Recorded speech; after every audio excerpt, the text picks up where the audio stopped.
Baiklah, saudara dan saudari fillah rahimakumullah, kita lanjutkan. Bismillahirrahmanirrahim.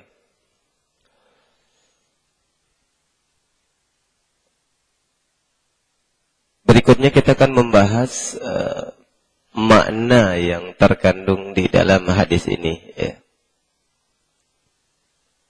Ada 3 makna yang bisa kita ambil pelajaran dari hadis nomor 578 ini. Yang pertama, hadis ini melarang kita menyepelekan atau menganggap remeh urusan kematian orang yang selama ini dikenal beraktivitas di jalan kebaikan. Sekalipun peranannya atau aktivitas dalam kebaikan itu sekedar petugas kebersihan masjid. Jadi kita tidak boleh meremehkan aktivitas-aktivitas orang-orang yang berada di jalan kebaikan. Jadi tidak boleh, karena sampai-sampai Rasulullah Sallallahu Alaihi Wasallam dalam hadis Muslim tadi nomor 1588 itu sempat bertanya dengan nada yang penuh kekecewaan, kenapa kalian tidak memberitahukan kepadaku? Apa karena yang meninggal itu hanyalah seorang petugas masjid, lalu kalian tidak memberitahukan urusan itu kepadaku? Rasulullah Sallallahu Alaihi Wasallam secara tidak langsung kita maknai dari hadis ini dia marah. Afala kuntum adzantumuni. Ini yang pertama, saudara, makna yang pertama. Yang kedua, hadis ini juga menjelaskan adanya kewajiban memenuhi hak orang-orang muslim yang kita kenal kebaikannya pada saat kematiannya. Apa hak orang muslim meninggal? Adalah dia berhak untuk disolati. Ini hak yang harus ditunaikan. Baik solat dalam pengertian ritualitas yang dimulai dengan takbir dan diakhiri dengan salam, maupun solat yang diartikan dengan doa. Yang ketiga, hadis ini menjelaskan tentang bolehnya mensolati jenazah di atas kuburannya, baik sebelum dikuburkan maupun sesudah dikuburkan. Inilah penjelasan Imam Syafi'i sebagaimana dikutip di dalam kitab Subulus Salam juz yang ketiga halaman 101, bahwa mensolatkan jenazah di atas kuburan itu secara mutlak berlaku baik jenazah sebelum dikuburkan maupun sesudah dikuburkan. Nah, tentang kemutlakan ini, saudara dan saudari, diterangkan di dalam beberapa keterangan. Misalkan Imam As-Sun'ani mengutip satu keterangan bahwasanya Rasulullah Sallallahu Alaihi Wasallam pernah mensolati jenazahnya sahabat Barra bin Ma'rur radhiyallahu anhu.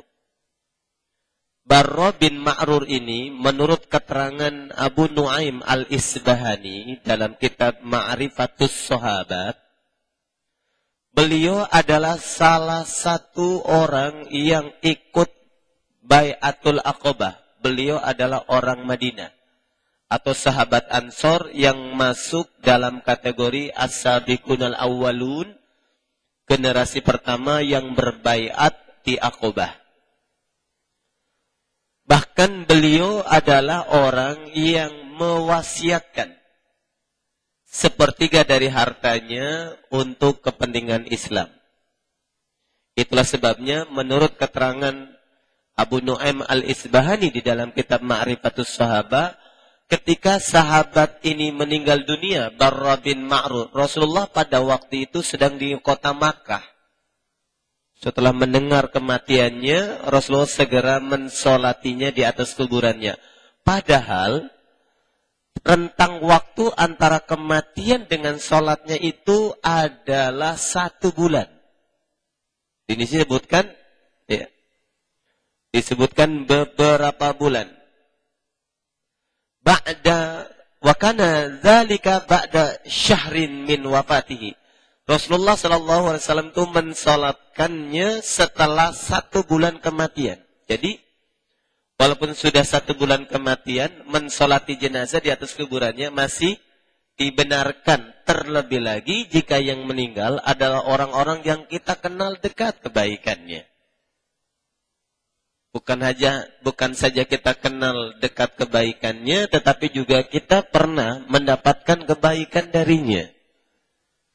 Seperti Rasulullah sallallahu alaihi wasallam, ya, melalui wasiat harta yang dimiliki oleh sahabat Barra ini, hartanya digunakan oleh Rasulullah untuk kepentingan al-Islam. Nah, saudara dan saudari, ihwanawatillah rahimakumullah, ini gambaran yang pernah atau fakta yang pernah terjadi. Rasulullah sallallahu alaihi wasallam pernah mensolati jenazah setelah 1 bulan kematiannya di atas kuburannya. Dan tentang masalah batasan waktu ini, Ismail Ansarani memang menjelaskan adanya perbedaan pendapat. Ada ulama yang mengatakan boleh sholat jenazah di atas kuburan si mayit setelah 1 bulan. Berdasarkan fakta Rasulullah mensolati sahabat Barra bin Ma'rur. Tapi ada juga yang berpendapat sampai secara logika sudah menjadi rusak badannya, hancur badannya. Nah, kalau kita katakan ini, tentu ini butuh proses penelitian. Kira-kira jenazah ini hancur di dalam kubur setelah berapa bulan? Ya. Mungkin kalau jenazah itu tidak dikuburkan, saudara, ya, seperti halnya beberapa penemuan mayat, ya, yang sudah membusuk dan lain sebagainya, kalau tidak dikuburkan itu kan bisa di atas 10 hari, ya, di atas 1 minggu, ya.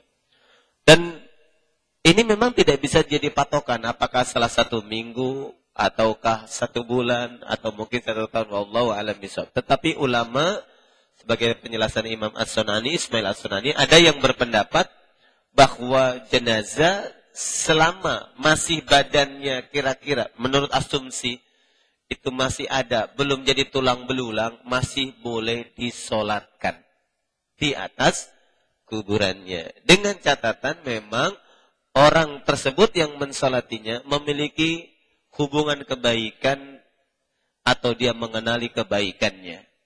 Nah, saudara-saudari Iwanawatillah rahimakumullah, ini 2 pendapat yang berkembang di kalangan fuqaha salaf, ya, orang fuqaha zaman dahulu, tentang boleh atau tentang mudah, batasan, limitasi waktu dibenarkannya atau dibolehkannya sholat jenazah di atas kuburan si mayit. Nah, adapun kalau sholat di dalam pengertian doa, tentu ini tidak ada batasannya, ya. Karena memang kalau hukum sholat dalam pengertian doa terhadap yang sudah meninggal tidak mesti dilakukan di atas kuburan, tetapi juga di luar kuburan. Kalau di atas kuburan dianjurkan karena memang Rasulullah Sallallahu Alaihi Wasallam berwasiat kalau kita mendatangi sebuah makam, ya, berziarah kan disuruh membaca doa. Assalamualaikum ya ahla diyar minal muslimin wal muslimat wa inna insyaallah ikuna bikum nas'alullaha lana walakumul afiyah. Kan itu dianjurkan doa itu. Doa itu bisa dilakukan. Jadi dengan demikian tidak ada ritual doa lain seperti pembacaan surat Al-Quran di atas kuburan, ya.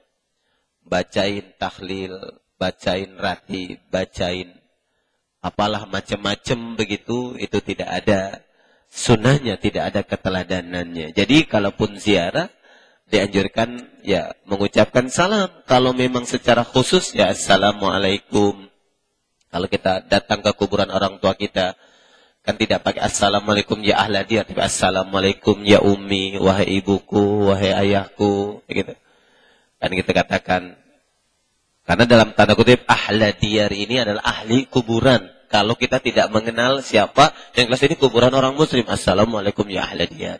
Tapi kalau secara khusus ya sebut assalamualaikum ya ummi, ya abi. Kan inna insyaallah ikuna bikum nas'alullaha lana wa lakum al-afiyah Allahumma gfir lahu warhamhu dan seterusnya. Itu masih diizinkan saudara. Tetapi di luar itu tidak ada keterangan-keterangan yang bisa dijadikan rujukan sebagai pembenar atas adanya ritual di luar doa-doa ini. Nah, ini saudara-saudari 3 makna yang bisa kita ambil dari hadis nomor 578 ya. Silahkan jika ada yang perlu didiskusikan sehubungan dengan tema ini atau tema yang lainnya, insya Allah jika memungkinkan kita jawab pada malam hari ini, jangan. Dan jika tidak, bisa ditunda sampai pada sesi yang berikutnya. Walaupun minkum, walhamdulillahi rabbil alamin. Assalamualaikum warahmatullahi wabarakatuh. Baik, sahabat-sahabat silakan, baik yang menyimak langsung maupun yang menyimak melalui online internet. Silakan yang untuk di internet mengetik terlebih dahulu. Iya, ada dari saudara atau dari sahabat Adi di Jakarta ingin menanyakan tentang apakah tetap berdosa orang yang membunuh diri untuk menyelamatkan kehormatannya. Terus yang kedua masih dari sahabat Adi, apa yang perlu dilakukan saat takziah sebelum waktu sholat jenazah? Yang berikutnya dari Ahwat, bagaimana hukumnya jika seorang karyawan atau atasan yang bekerja dalam suatu perusahaan produksi produk untuk mengendalikan hama kecoa mengetahui salah satu campuran produk tersebut menggunakan lemak babi, tapi tidak memberitahukan pada bawahan atau operator yang secara langsung kontak dengan bahan tersebut? Apakah orang yang kontak tersebut terkena hukum mencuci sebanyak 7 kali?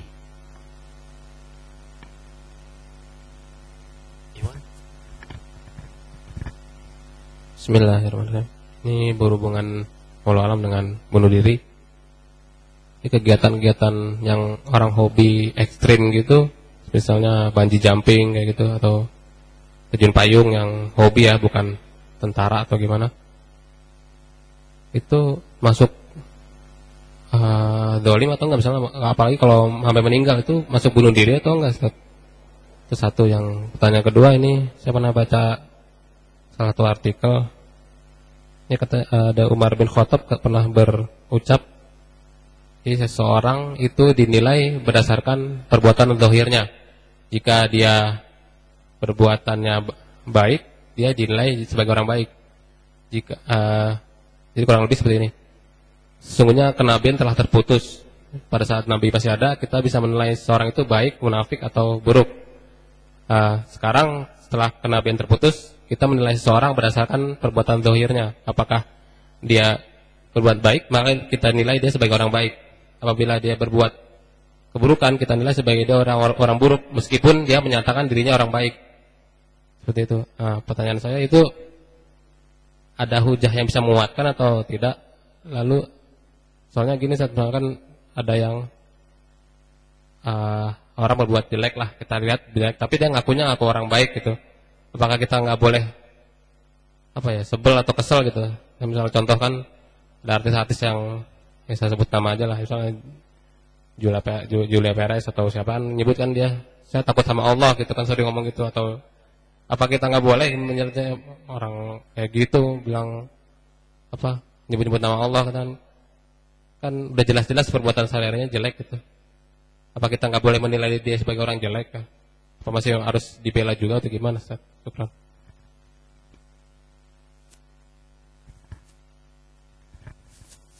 Assalamualaikum warahmatullahi wabarakatuh. Dalam suatu salat Jumat, saya mendapat keterangan sunnah-sunnah yang dilakukan Nabi itu setelah diteliti banyak yang mengandung kesehatan, Pak Ustaz. Kesehatan. Sunah-sunah Nabi yang dilakukan oleh Nabi itu banyak yang mengandung kesehatan. Kemudian salah satunya adalah seperti tidur tidur membalik ke arah kanan sambil mengarah ke kiblat. Karena diteliti bahwa jantung itu sebelah kiri. Kalau kita ke kiri itu terhimpit. Yang ingin saya tanyakan adalah hampir di seluruh masjid kita buang air kecil itu berdiri. Sebenarnya hukumnya gimana? Sebab saya membaca suatu artikel itu sangat disarankan sekali membuang air kecil itu jongkok karena lampias semuanya keluar. Secara hukum fikih itu bagaimana? Terima kasih.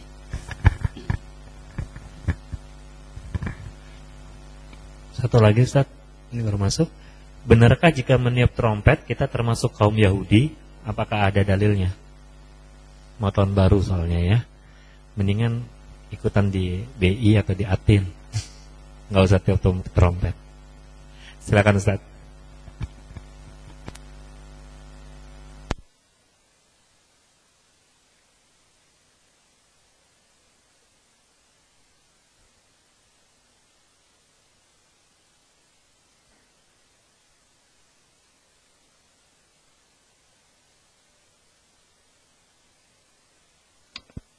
Baik, terima kasih saudara dan saudari. Beberapa pertanyaan. Yang pertama, apakah tetap berdosa untuk orang yang meninggal bunuh diri karena menjaga harga dirinya?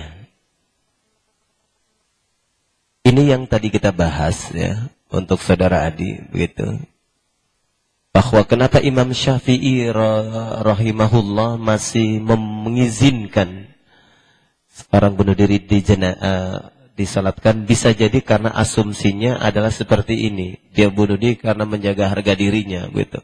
Seperti tadi di penjara Abu Ghuraib diperlakukan, udahlah mendingan mati saja ya Allah, terserah engkau daripada saya hidup menanggung malu seperti ini, bisa jadi begitu.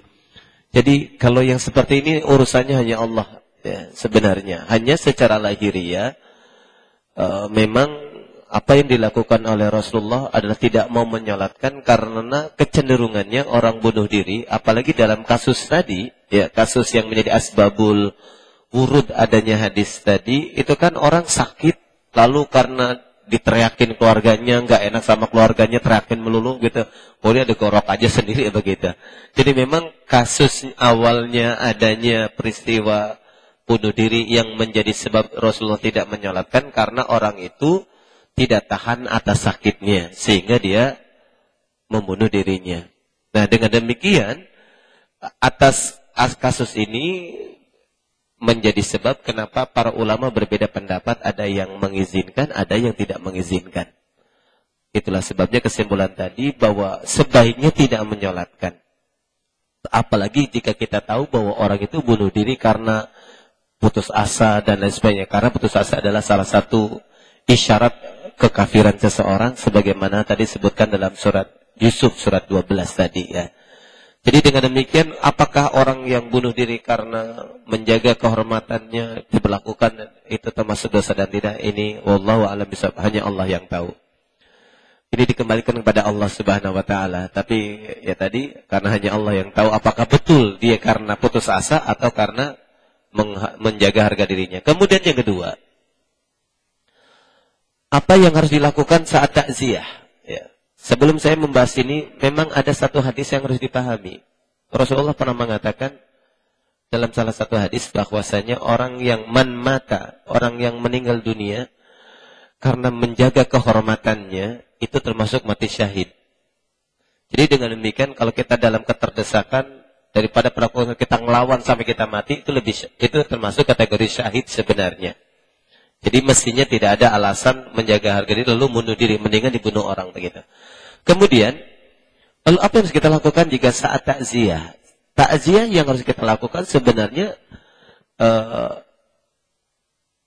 ada doa yang dianjurkan seperti Allahumma rfa' darajatahu minal mahdiyin, wahai Allah angkatlah derajatnya termasuk dari orang-orang yang mendapat hidayah dan lain sebagainya. Jadi kalau kita hadir ke tempat di mana ada kematian, yang dianjurkan cuma satu, berdoa atau mendoakannya dengan bahasa-bahasa yang kita tahu, itu yang pertama. Yang kedua adalah menghibur keluarganya, itu pun jika memang dimungkinkan kita bisa menghiburnya seperti memberikan nasihat, ya sabarlah. Dan yang paling penting yang ketiga adalah meyakinkan si keluarga itu akan kebaikan si mayat dan juga meyakinkan akan kesiapan kita berbagi dengannya. Ya syukur-syukur kalau Anda diberikan kelebihan, berbagi dengannya, entah sekedar memberikan sesuatu atau apa yang bisa meringankan urusan-urusannya. Kenapa? Karena tentang meringankan urusan ini dianjurkan oleh Rasulullah SAW ketika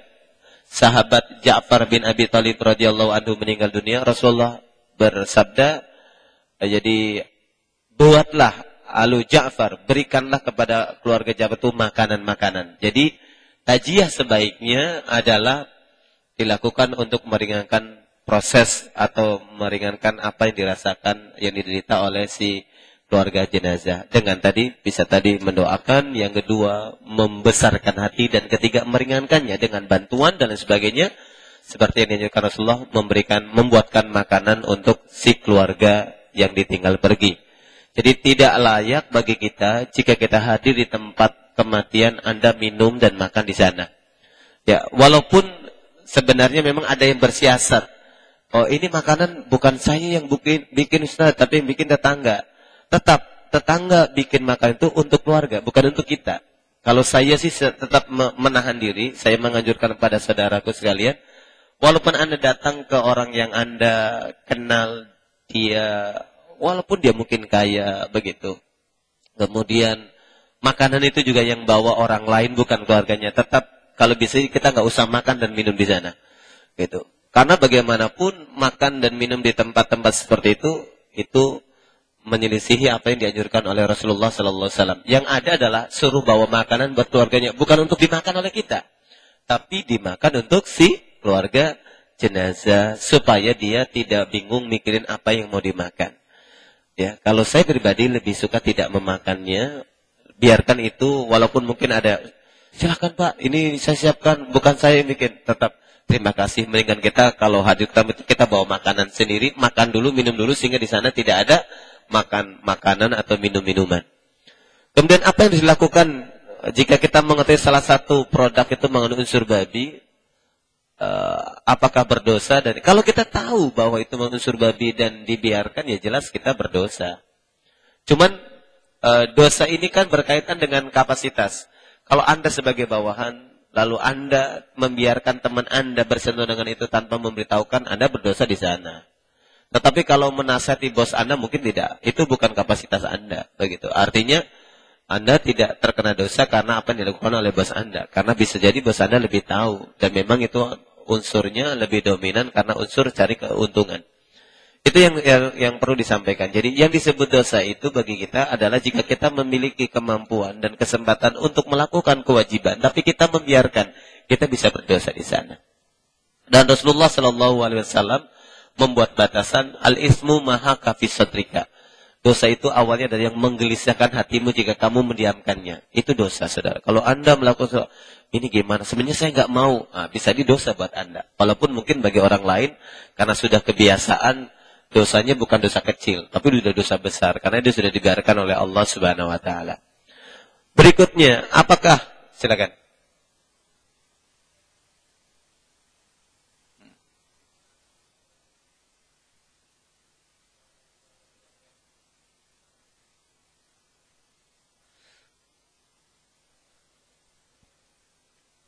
Ya, memang kalau dilihat dari dalil umumnya nggak boleh sama sekali. Ya, makanya kan tadi, kalau dia tahu, saya tidak tahu persis posisinya. Kalau dia yang tahu ini temannya atau memang sama-sama karyawan. Kalau sama-sama karyawannya mendingan ya jangan kerja di situ kalau dia udah tahu gitu. Karena yang berdosa bukan untuk orang lain, dirinya juga berdosa tentunya. Karena itu sudah mutlak, babi itu dilarang memperjualbelikan dan sebagainya, termasuk apapun berkaitan dengannya. Jadi begitu saudara ya. Kalau gitu. Kalau dalam hubungan pertanyaan tadi, kalau dia tahu, apakah tahunya sebagai orang lain luar, atau memang dia bagian dari itu? Itu yang tidak dijelaskan. Kemudian, bagaimana dengan olahraga ekstrim? Sebenarnya begini, saudara.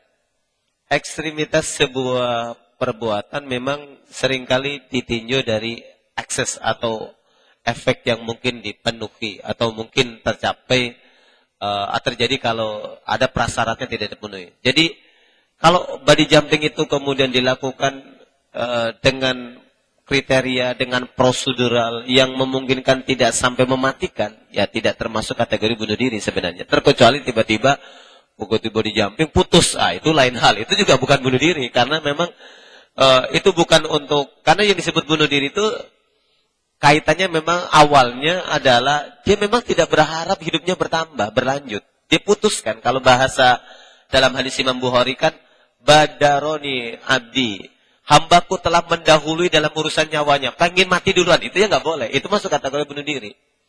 Tapi kalau memang body jumping dia sudah siap-siap alatnya dan tujuannya bukan untuk bunuh diri, memang tujuannya adalah untuk mencari ketegangan yang membuat dia fresh begitu, tetap tidak masuk kategori bunuh diri. Apalagi dia sudah menyiapkan dengan ikatan-ikatan yang kuat. Kecuali dia body jumpingnya nggak pakai apa-apa. Nah, itu namanya bukan body jumping ya, saudara. Ya, killing jumping itu bisa jadi. Nah, jadi itu bedanya di sana. Makanya kalau kita bicara resiko, bisa jadi bukan hanya body jumping. Kebut-kebutan motor kayak kemarin si siapa yang dalam lintasan keberapa tuh dihantam das kepalanya. Bukan remuk ya, ini tulangnya di ini, karena ininya juga copot segala macam, dihantam kanan kiri, itu kan ngilu sekali kalau kita ngelihatnya kan. Tapi memang itulah resiko. Kalau kita tanya apakah dibunuh diri, jelas itu bukan bunuh diri, karena memang dia sudah bersiap-siap. Cuman memang ada kondisi-kondisi tertentu yang menjadikan dia memang harus meninggal di sana, begitu. Jadi tidak termasuk kategori bunuh diri. Kenapa?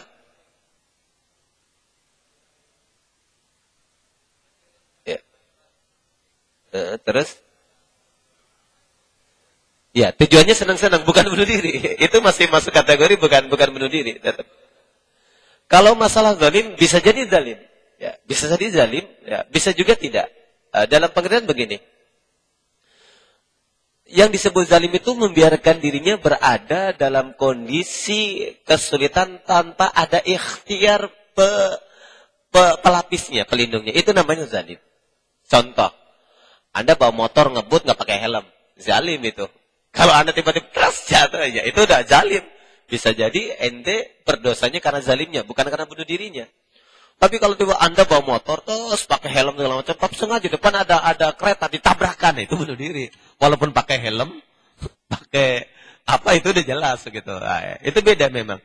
Tapi kalau zalim bisa jadi zalim, karena ukuran zalim itu adalah membiarkan dirinya berada dalam penderitaan yang dia tahu itu terjadi tanpa berikhtiar untuk melepaskannya.